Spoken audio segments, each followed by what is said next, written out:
예, 시황맨의 주식 이야기 오늘의 증시 브리핑 시작하겠습니다.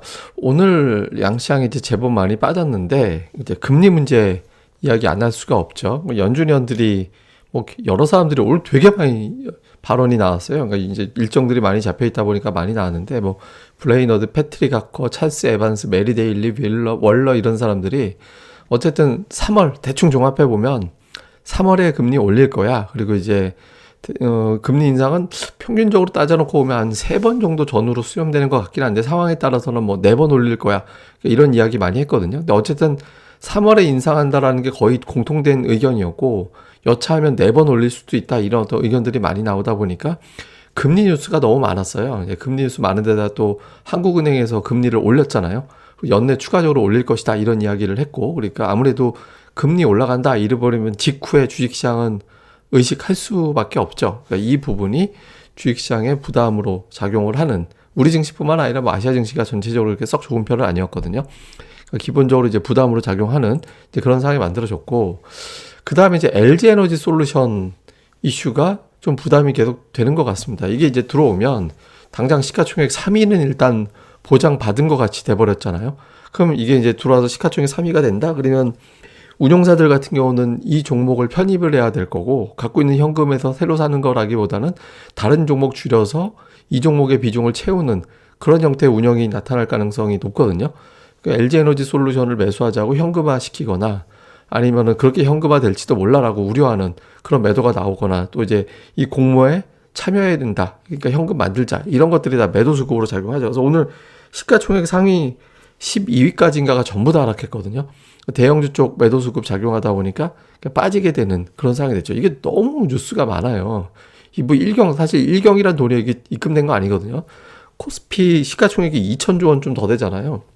코스피 전체 5배 되는 돈이 저게 실제로 은행 계좌에 들어간 게 아니잖아요. 그러니까 저렇게 자극적인 어떤 기사가 나오고 이게 구글 트렌드인데 구글 트렌드도 계속해서 이제 올라가는 그런 형태가 나오고 있잖아요. 주목도가 워낙 높다 보니까 투자자들이 좀 의식하는 이제 그런 상황이 됐죠. 그 다음에 또 하나는 이제 셀트리온. 네, 셀트리온 분식회계 의혹에 대해서 이제 내주 다음 주에 이제 증선위에서 논의가 된다. 그래서 금감원에서는 검찰에 넘겨야 된다. 뭐 이런 어떤 의견을 줬다라는 거죠. 그러니까 이 상황에 따라서는 좀 문제가 될 소지가 있다. 그러니까 이런 어떤 내용들이 나오면서 셀트리온 그룹주들이 초반부터 빠졌고 오늘 양 주체가 또 셀트리온을 전체적으로 매도를 했거든요. 그래서 코스닥 시장이 낙폭이 조금 더 커지는 그런 이유로 작용을 했습니다. 그래서 셀트리온, LG 에너지 솔루션 그리고 이제 금리 이 변수가 주로 시장의 발목을 잡았다 이렇게 보면 되고요. 차트로 보면 음봉이 너무 많죠. 올해 들어서 양봉이 하루밖에 없었고 이틀 연속 양봉이 나오지 않는 그런 상황이 되고 있고 특이한 거는 2920에서 조금만 올라가려고 하면 도로 여기 딱 붙어요. 예전에 이제 밧줄로 꽁꽁이라는 노래가 있는데 하여튼 올라가면 밧줄 잡고 있다가 이쪽으로 다시 당겨 끌어와가지고 여기 딱 붙이고 막 이런 패턴이 반복되고 있거든요. 이게 잘못하면 여기서 이게 지지선으로 좋게 보면 지지선이지만 잘못하면 이게 깨지는 순간 한번 크게 밀릴 수도 있기 때문에 그러니까 여기서 이제 빨리 벗어나서 안전하게 3천 언저리까지 가주는 게 되게 필요하죠. 예, 여기 이제 잘못하면 갇힐 수 있기 때문에 좀 빠른 시일 안에 위로 올라가 줘야 된다. 제가 그런 말씀을 드렸는데 이제 거꾸로 이제 밑으로 내려와 버린 그런 상황이 됐고 코스닥 같은 경우는 사실 지난주에 60주선을 깼다가 이제 복원해서 60주선 위로 마감이 됐는데 이번에는 종가 자체가 아예 60주선 밑으로 끝나버렸잖아요. 그러니까 코로나 때 깨졌다가 처음에 이제 코로나가 이제 번졌을 때 그 이후에는 한 번도 깬 적이 없는 선이었거든요. 근데 오늘 이제 종가로 깨져서 투자자들이 좀 긴장도가 높아질 수 있는 그런 상황이었습니다. 근데 제가 시황상으로는 수요일날 반등이 좀 오히려 독이 됐을 수도 있어요. 제가 이제 팟캐스트나 유튜브에서 수요일에 차라리 빠져서 과매도까지 한번 내려가는 게 오히려 낫을 수도 있다. 그래서 이제 근데 지금 어정쩡해서 이제 조금 이제 등락 쪽으로 좀 바뀔 수도 있다. 뭐 이렇게 말씀을 드렸었는데 사실 수요일에 좀 빠져서 아예 그냥 좀 밀어내서 물량 한번 터는 게 오히려 낫을 수도 있어요. 근데 이제 그 후유증으로 시장이 치고받고로 좀 바뀌어버린 상태가 됐죠. 근데 어쨌든 60주선이 깨져버렸기 때문에 여기서 다음 주에 복원을 못하면 좀 시간이 걸리는 그런 상황으로 바뀔 수도 있겠죠. 또 이 구도도 좀 다음 주에 제가 계속 체크를 좀 해보겠습니다.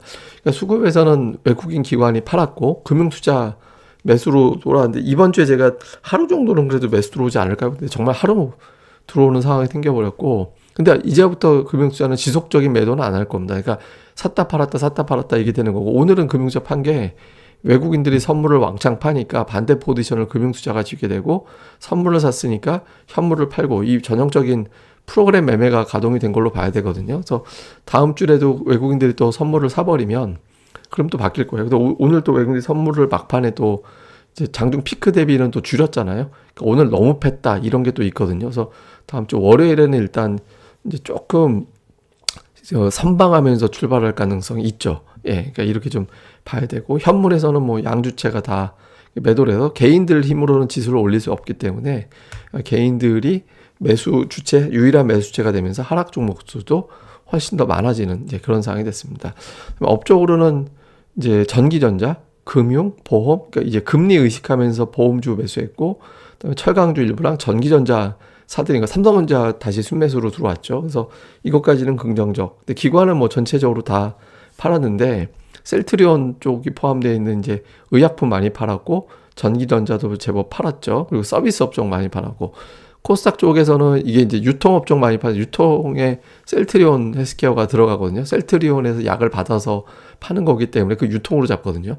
그러니까 이제 유통 쪽이니까 이게 사실상 셀트리온으로 봐야 되는 거고, 그 다음에 이제 기계 장비 매도 있었고, 매수한 걸로 보면 외국인들은 디지털 콘텐츠, 이거 게임 쪽이 여기 들어가거든요. 이거 샀고, 기관은 반도체, 그러니까 이쪽에 매수해서 오늘 반도체주들이 은근히 강했거든요. 그래서 이런 종목들이 올라가는데 기관이 역할을 했다. 역시 기관이 지금은 좀 종목을 잘, 이제 종목 장세를 잘 만들어내는 것 같습니다.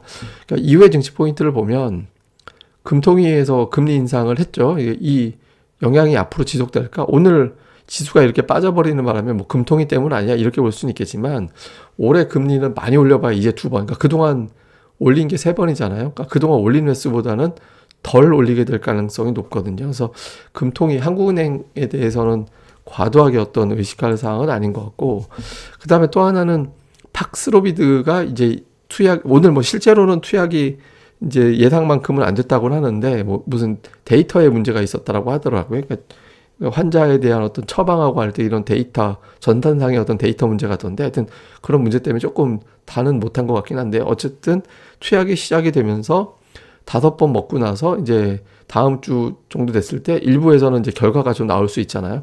이렇게 되면 오미크론 때문에 지금 긴장하고 있는 거에 대해서 이거 팍스로비드가 많이 들어오면 그냥 좀 잡을 수 있겠구나 이런 기대가 나올 수 있거든요. 요것도 은근히 증시에 좀 영향을 줄 수 있겠고요. 그 다음에 이제 수급에서는 외국인들이 매도로 바뀌어버렸는데, 오늘 장에서는. 근데 이제 샀다 팔았다 이게 이제 홀짝이 돼버리면 좀 긴장이 될 수 있거든요. 그러니까 일관된 매수를 보여주고, 특히 이제 주도주, 대장주죠. 주도주란 표현보다는 삼성전자를 계속해서 매수를 해줘야 투자자들이 안 좋아할 수 있거든요. 그러니까 요 기조가 다음 주 초에 나타나 주느냐. 만기도 어차피 지나갔으니까. 근데 지금 이제 LG에너지 솔루션이 문제일 것 같은데, 어쨌든 요걸 좀 봐야 됩니다.